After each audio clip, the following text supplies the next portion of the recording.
Mec, pour toi, c'est qui les tauliers de l'équipe de France pour les Jeux de Paris? Les tauliers de l'équipe de France, Ouais. en vrai, je pense que c'est Teddy Riner et Clarissa Benin. En vrai, c'est des monstres de leur discipline. Et puis, ils ont tout gagné. Je pense que rien ne peut les arrêter. Bah, surtout Teddy, hein, là, il a vraiment tout gagné, sauf finalement les Jeux Olympiques de Tokyo il y a 3 ans, en 2021. Mais je sens que ça lui a fait une grosse frustration et que là, depuis 3 ans, bah, il a tout donné pour pouvoir être champion olympique à domicile à Paris en 2024. En plus d'être un grand champion de judo, c'est aussi un ambassadeur.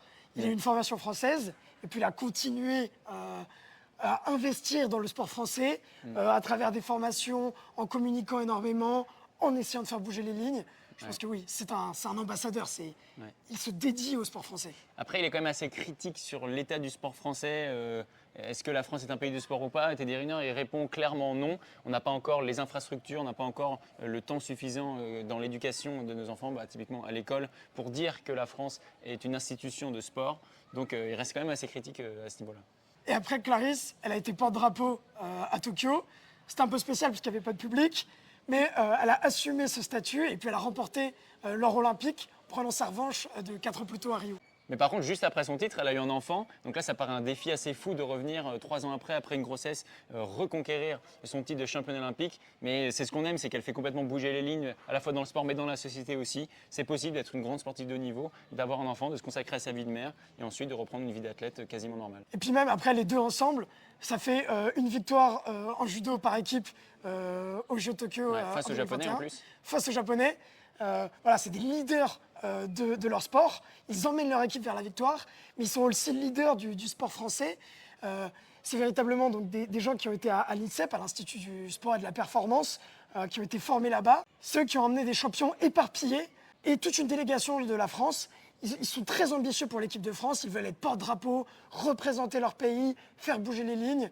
Bon, le palmarès de Teddy et de Clarisse, on le connaît. Teddy Riner, 11 fois champion du monde de judo, également 3 titres olympiques à son actif. C'est quasiment le plus grand judoka de tous les temps. Ouais, c'est vrai qu'il a été invaincu pendant 10 ans, surtout dans la catégorie des poids lourds, des plus de 100 kilos, qui est un peu la catégorie reine. On sait que Teddy, c'est une bête d'ambition et d'exigence. Quand il avait 18 ans à l'INSEP, il mettait des coups de pression à ses camarades pour leur dire d'aller se coucher et d'arrêter de faire du bruit parce que demain il y avait entraînement et qu'il voulait sa photo dans les couloirs de l'INSEP. Et Clarisse, c'est un palmarès presque tout aussi impressionnant que Teddy, avec 6 titres de championne du monde pour elle. Elle est également championne olympique en titre à Tokyo en 2021. Cette saison, tous les voyants sont quasiment ouverts pour nos deux judokas, puisqu'ils ont tous les deux remporté le Paris Grand Slam en février dernier. Donc ça fixe des bonnes bases là, pour Paris 2024. Oui, c'est vrai que Riner, il a dit que Riner et surtout ses proches ont dit qu'ils ne l'ont jamais vu aussi affûté. Sa préparation est complète. Les victoires sont là et il n'y a plus qu'à convertir. Et Clarisse, elle monte aussi en puissance en cette fin de saison. Bon, elle a fait que médaille de bronze sur les derniers championnats du monde, mais ça reste encourageant pour Paris. Oui, elle finalise les derniers détails. Elle dit qu'elle travaille sur son jeu de jambes voilà, pour un peu plus de vélocité et envoyer ses adversaires au Et puis tapis. cette petite frustration de finir médaille de bronze, elle l'a enragée. Et donc elle va mettre toute cette rage au service de la conquête de l'or olympique normalement cet été à Paris. Clarisse et Teddy, c'est des judokas qui ont un profil assez particulier, un profil assez similaire, où ils prennent le jeu à leur compte. C'est des athlètes puissants, grands pour leur catégorie et qui n'hésitent pas à titiller leurs adversaires, rentrer dans le jeu. Ah, c'est ça qu'on aime et c'est d'ailleurs assez différent des Japonais finalement. Oui, c'est vrai que les Japonais, ils ont des institutions, ils jouent différemment, plus posés et avec plus de méthodes. C'est vrai que c'est les deux pays de sport, c'est les deux pays de judo, la France et le Japon.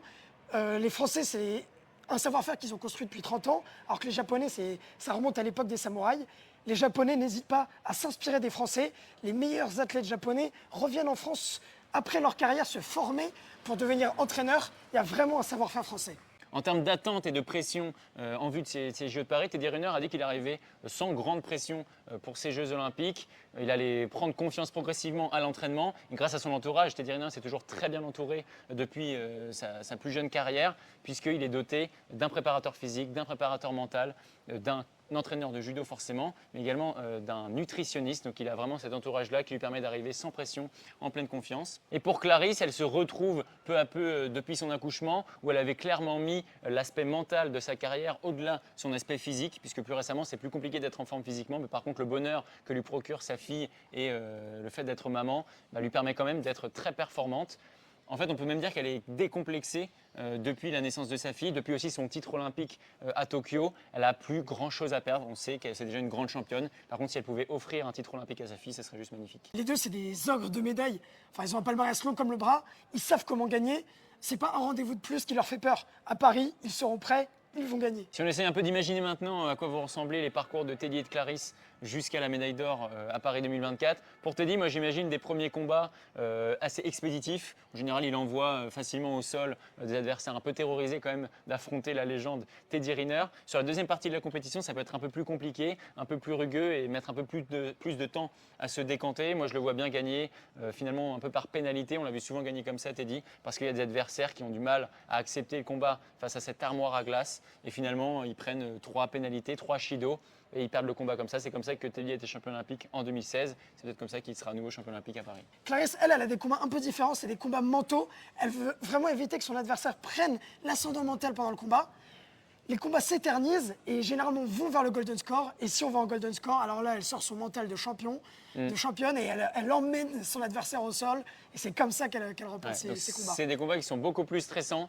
Elle gagnera sûrement au bout du suspense, mais la délivrance sera d'autant plus belle et elle sera championne olympique. Et enfin, après ces deux titres, on a encore envie qu'il s'impose face aux Japonais en épreuve par équipe.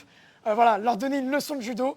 On les sent capables d'emmener toute la délégation française pour battre les Japonais. Ouais, c'est vrai qu'ils ont déjà réussi à Tokyo justement à donner un peu une leçon aux Japonais devant leur public. On espère que ce ne sera pas l'inverse, que ce sera bien les Français qui confirmeront cette leçon à Paris. Donc voilà comment Teddy Riner et Clarisse Agbenienou vont remporter des médailles d'or aux Jeux Olympiques de Paris 2024. C'est vraiment des judokas qui ont un destin lié, qui ont une longévité très impressionnante, mais qui risquent malheureusement de s'arrêter à Paris. Oui, c'est vrai que ça sonne un peu comme leur dernière danse. Ils ont trusté les podiums pendant 15 ans, mais maintenant Teddy a 35 ans, elle vit son 3e titre olympique. Clarisse, elle a accompli tout ce qu'elle voulait dans sa vie. Elle revient pour remporter une dernière compétition.